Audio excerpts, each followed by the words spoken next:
Ella respondió, tú hiciste este lío. Resuélvelo. 3 semanas después, recibí un mensaje de texto grupal. Hola, estamos atrasados en el alquiler.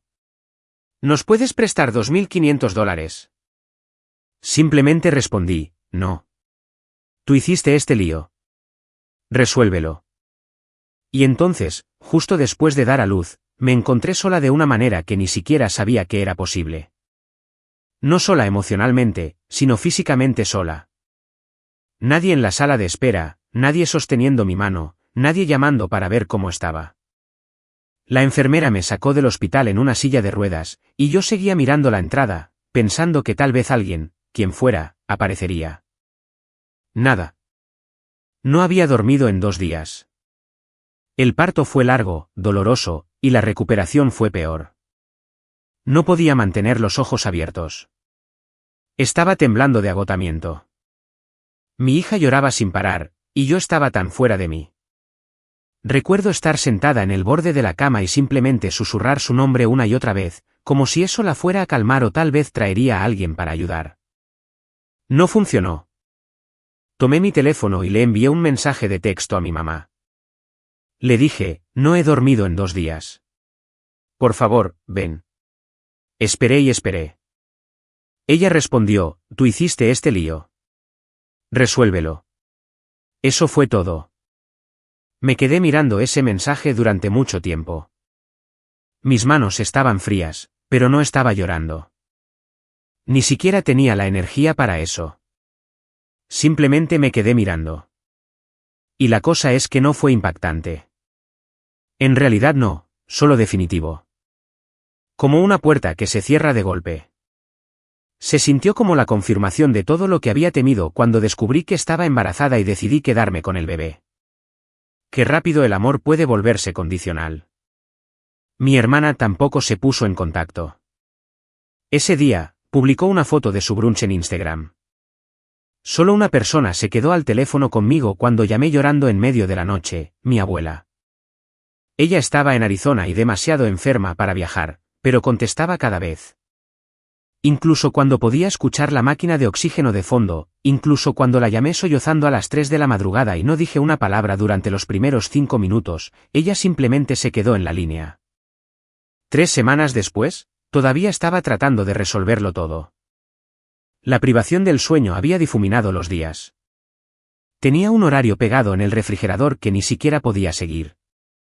Estaba sangrando, perdiendo líquido, me dolía, y de alguna manera seguía levantándome cada 2 horas.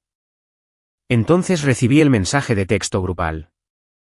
Era de mi mamá, pero también había agregado a mi papá y a mi hermana. Decía, hola, estamos atrasados en el alquiler. ¿Nos puedes prestar $2.500? Como si nada hubiera pasado. Como si fuéramos solo una pequeña familia feliz y yo fuera alguien a quien podían acudir en busca de ayuda. No la misma persona que habían dejado completamente sola durante la experiencia más difícil de su vida. Me quedé mirando ese mensaje de texto justo como había mirado el anterior. Luego escribí, no. Tú hiciste este lío. Resuélvelo. Y le di a enviar. 10 segundos después, mi teléfono comenzó a sonar. No contesté. Pero eso fue solo el principio. No respondí al mensaje de texto grupal. Solo envié ese único mensaje, tú hiciste este lío. Resuélvelo. Y lo dejé así. Durante 2 días, me bombardearon el teléfono. Primero fue mi mamá llamando una y otra vez. Luego comenzaron a llegar los mensajes de texto. Mensajes de chantaje emocional. Ella envió uno que decía, todavía somos tus padres, pase lo que pase. La familia se ayuda mutuamente. Ni siquiera abrí el resto. Luego mi hermana intervino con un largo párrafo como si estuviera dando una charla TED sobre el perdón. Dijo que estaba siendo mezquina e inmadura y que claramente todavía estaba hormonal. Incluso trató de decir que estaba usando al bebé como un arma al negarme a dejarlos volver a mi vida. Fue entonces cuando me di cuenta de algo. Ninguno de ellos preguntó cómo estaba yo. Ni una sola vez. No hubo, ¿cómo te estás manteniendo? No hubo, ¿cómo está el bebé? Nada. Solo fueron directamente a pedir dinero, como si yo fuera una cuenta bancaria andante sin memoria. Tampoco le respondí a mi hermana. Pasó otro día y entró una llamada de un número bloqueado. Contesté por instinto. Pensé que tal vez era un médico o mi abuela llamando desde la línea de un hospital. Era mi papá. Primero, fue casual, casi cálido. Preguntó cómo estaba durmiendo el bebé. Me desconcertó por un segundo. Me pregunté si tal vez iba a disculparse. Luego vino la verdadera razón por la que llamó. Comenzó a hablar de cómo las cosas estaban difíciles en ese momento. Dijo que estaban en un mal momento, que solo necesitaban un poco de ayuda para superar el bache. Ni siquiera preguntó esta vez, simplemente asumió que yo entendería, asumió que cedería. Habló como si fuera un favor que yo les debía. Le dije que no les debía nada, que yo había pedido ayuda hacía 3 semanas cuando estaba sangrando, agotada y completamente sola, y ellos decidieron que yo no valía la pena.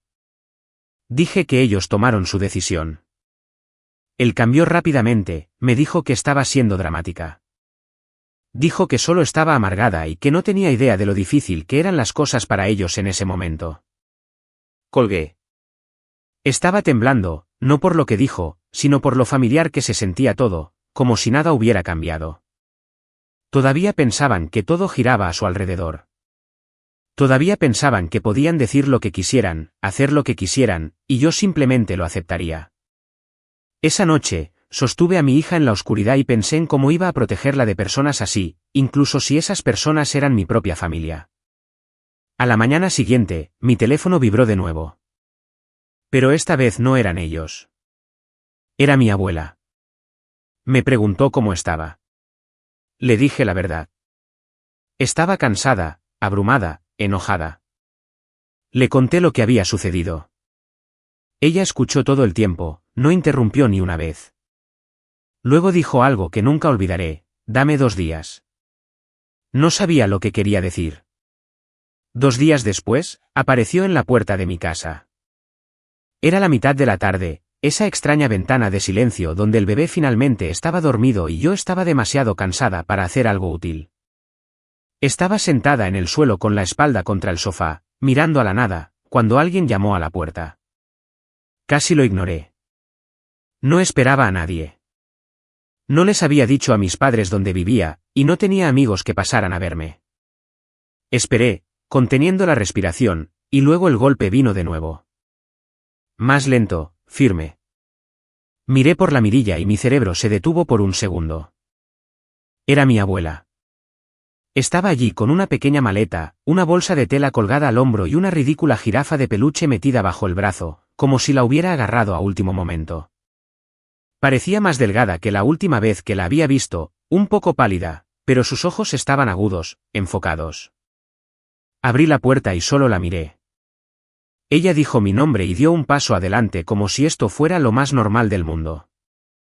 Le pregunté qué estaba haciendo aquí, y ella me recordó la llamada telefónica, esa en la que me dijo que le diera 2 días. Entró, dejó la maleta y miró alrededor del apartamento, la ropa sucia apilada en la silla, la bolsa del hospital medio desempacada, el Moisés encajado al lado del sofá porque no había espacio en ningún otro lugar. No comentó nada de eso. Simplemente dijo: no deberías estar haciendo esto sola. Luego me dijo que empacara una bolsa. Me reí porque pensé que se refería a ella. No fue así. Dijo que no nos quedaríamos allí. No a largo plazo. Ya no. Sacó un sobre y lo deslizó sobre la mesa. Dentro había un itinerario de vuelo. Solo de ida, su nombre en él, sin fecha de regreso. Ese fue el primer momento en que me di cuenta de que no estaba de visita. Había venido para quedarse. Dijo que había estado mintiendo cuando me dijo que no podía viajar. No porque no estuviera enferma, lo estaba, sino porque necesitaba tiempo para poner las cosas en marcha, cosas legales, cosas financieras, cosas que no quería explicar por teléfono. Luego abrió su maleta de nuevo y sacó una pequeña caja de seguridad de metal, del tipo en el que guardarías documentos importantes. La colocó entre nosotras y la abrió. Dentro había llaves, varios juegos. Pregunté para qué eran. Me dijo que eran para la casa donde mis padres estaban viviendo, o habían estado viviendo. Explicó que la casa nunca fue realmente de ellos. Hace años, después de que mi papá tomara algunas decisiones en las que ella no confiaba, ella mantuvo la propiedad a su nombre. Les dejó quedarse allí. Les dejó fingir que era suya. Dijo que ya había contactado a un abogado. Habían recibido el aviso. 30 días. Mientras mis padres me pedían dinero, ella había estado tranquilamente quitándoles el suelo bajo sus pies. Me dijo que esa casa estaba destinada a quedarse en la familia y que si alguien iba a vivir allí ahora, seríamos mi hija y yo. Lo dijo como si estuviera resuelto. Sin debate, sin dudar. Me sentí mareada. Había estado midiendo mi vida en pañales y noches sin dormir, solo tratando de superar cada día. Ni siquiera me había permitido pensar en la estabilidad o la seguridad o la ayuda que no viniera con condiciones. Antes de que pudiera procesar eso, me entregó otra bolsa. Dentro había ropa de bebé, mantas y tarjetas de regalo metidas en los bolsillos. Suficiente para respirar de nuevo, suficiente para dejar de entrar en pánico cada vez que abría mi aplicación bancaria. Me dijo que íbamos a empezar de nuevo, que yo no le debía acceso a mi vida a nadie solo porque compartíamos ADN. Esa noche, después de que ella se fue a dormir en el sofá, me quedé despierta, sosteniendo a mi hija y finalmente me permití creer que alguien me había elegido. Lo que no sabía era lo enojada que esa elección estaba a punto de poner a mis padres, porque unos días después, aparecieron sin avisar. La casa finalmente había comenzado a sentirse como nuestra. Había desempacado la mayoría de las cosas del bebé, había instalado un pequeño rincón en lo que solía ser su habitación de invitados, y estaba empezando a creer que realmente podría vivir así. No solo sobrevivir, sino respirar, comer sentada, ducharme sin preocuparme de que alguien me necesitara a mitad del enjuague. Seguía siendo un caos, pero ahora era nuestro caos. Entonces sonó el timbre. Era media mañana, y mi abuela y yo estábamos ambas en la cocina. Acababa de terminar de alimentar al bebé y la sostenía con un brazo, sirviéndome cereal con el otro, cuando escuchamos el sonido. Ni siquiera tuve que mirar. Lo supe. Caminé hacia la ventana y miré. Ahí estaban. Mis padres parados en el porche como si nada hubiera pasado. Como si no me hubieran abandonado. Como si no acabaran de ser desalojados. Mi mamá sostenía unos papeles. Mi papá tenía gafas de sol puestas a pesar de que estaba nublado. La forma en que estaban allí, completamente con derecho, me revolvió el estómago. No me moví para abrir la puerta, pero mi abuela sí. No me preguntó. Simplemente se acercó, la abrió de par en par y se apoyó en el marco. Mis padres ni siquiera esperaron una invitación. Mi mamá se lanzó directamente a ello, levantando los papeles como si estuviera cobrando una deuda. Dijo, todavía tenemos cosas adentro. Cosas legales, formularios de impuestos, registros médicos. Mi papá agregó, y necesitamos hablar. Toda esta situación es ridícula. Nosotros construimos esa casa. Pagamos las renovaciones. No puedes simplemente quitárnosla. Mi abuela no respondió de inmediato. Les dejó hablar en círculos. Luego dijo, les he dejado mentirse a ustedes mismos durante años, pero hemos terminado con eso. Les dijo que había revisado cada registro, cada cheque, cada recibo. Las renovaciones que afirmaron haber pagado, ella las pagó en silencio porque habían pedido ayuda en ese momento. Esa ayuda se convirtió en que ella cubriera sus vidas, su hipoteca, su seguro de automóvil, incluso los últimos 2 años de impuestos a la propiedad. Dijo que no tenían idea de cuánto había hecho ella por ellos. Pero la verdadera sorpresa llegó cuando se giró hacia mi papá y dijo, hice sobre la cuenta de ahorros. Su rostro cambió al instante. Ella dijo, la de $52.000. La que has estado añadiendo mientras le dices a todo el mundo que estás en quiebra. Mi mamá trató de negarlo, pero mi abuela no se lo permitió. Sacó una carpeta de su bolsa de tela. Extractos bancarios, documentos legales, todo lo que necesitaba. Ya había estado con su abogado, ya lo había notariado. Tenía pruebas de que tenían el dinero todo el tiempo y se negaron a gastar un solo centavo ayudándome. Me quedé allí, sosteniendo a mi hija, viendo a mis padres tropezar con excusas. Dijeron cosas como, estábamos ahorrando para la jubilación y no podíamos simplemente regalarlo, y no fue personal. Pero lo fue. Siempre lo había sido. La abuela los interrumpió, les dijo que tenían 10 días para sacar sus cosas del depósito y que se mantuvieran alejados. Les advirtió claramente que si volvían a poner un pie en la propiedad, ella solicitaría una orden de restricción.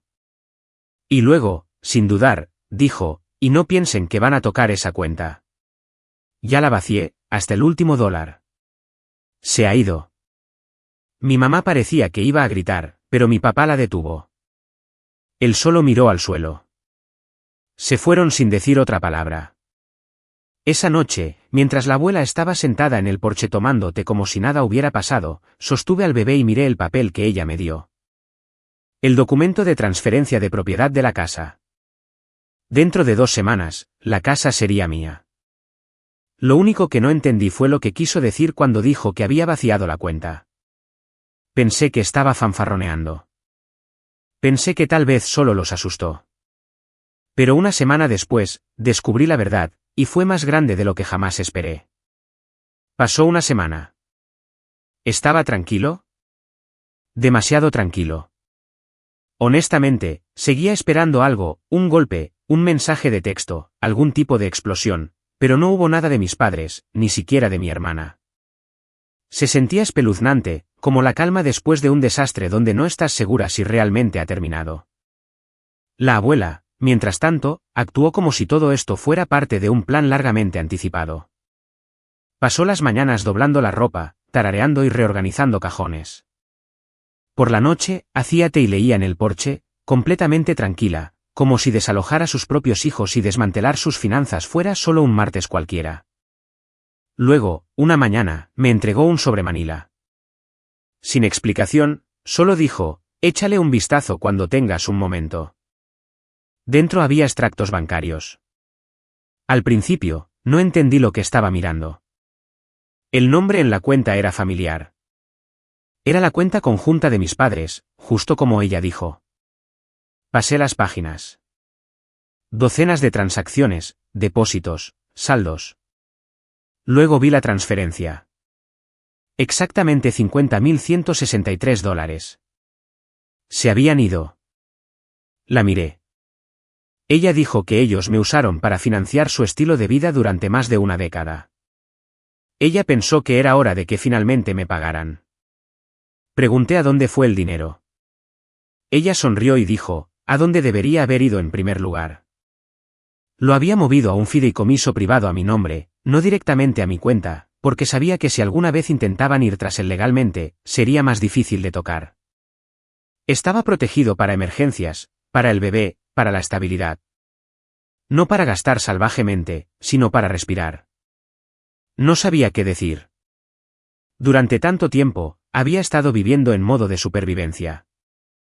Contando pañales, saltándome comidas, calculando qué factura podía posponerse otra semana.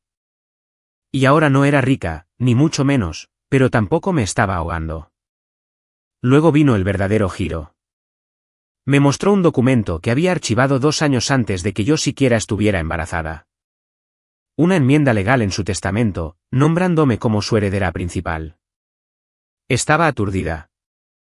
Dijo que había estado planeando esto en silencio desde que vio cómo iban las cosas con mis padres.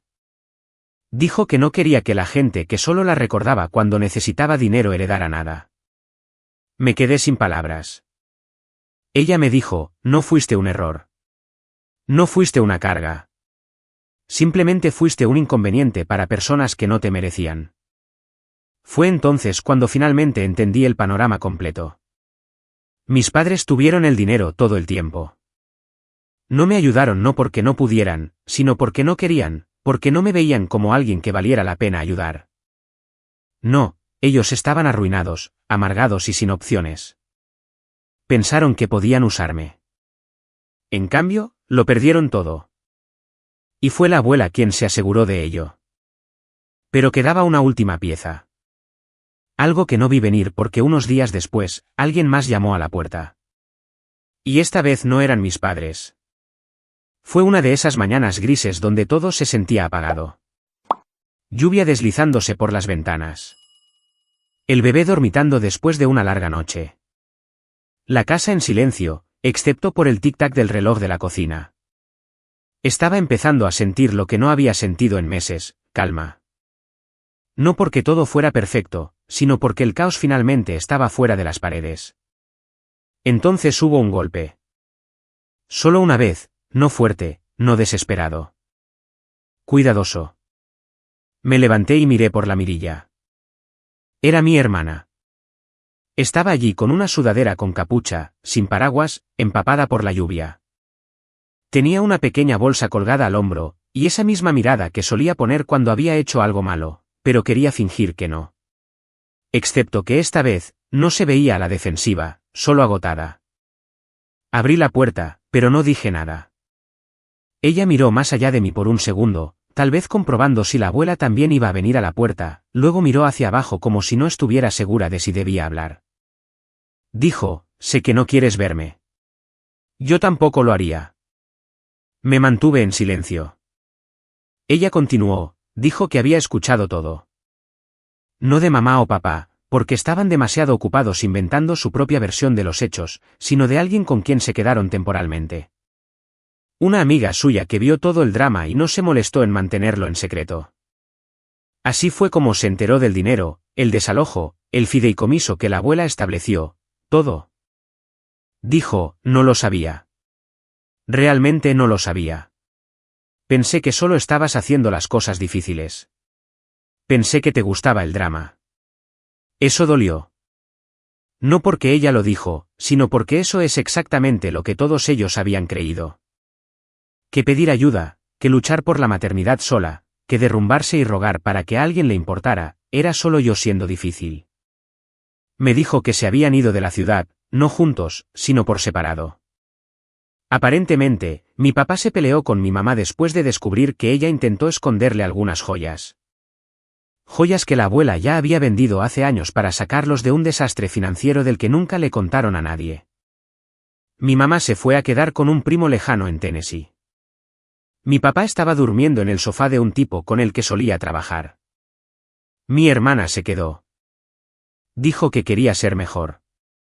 Le pregunté por qué vino. Ella dudó, luego dijo, creo que necesitaba ver por mí misma que estabas bien, porque todavía hablan de ti como si fueras un problema. Y necesitaba saber que eso no era verdad. No supe qué decir a eso. Había una parte de mí que quería dejarla entrar. Dejarla sostener al bebé, sentarse y hablar de todo como deberían hacer las hermanas. Pero una parte más grande de mí, la que recordaba cada mensaje que ella no envió, cada momento en que eligió el silencio, mantuvo la puerta donde estaba. Le agradecí por contármelo. Ella preguntó si podía ver al bebé solo una vez. Le dije, quizás un día, hoy no. Ella asintió. No discutió. Se dio la vuelta y caminó de vuelta por el camino bajo la lluvia. No pidió dinero. No pidió perdón. Simplemente se fue.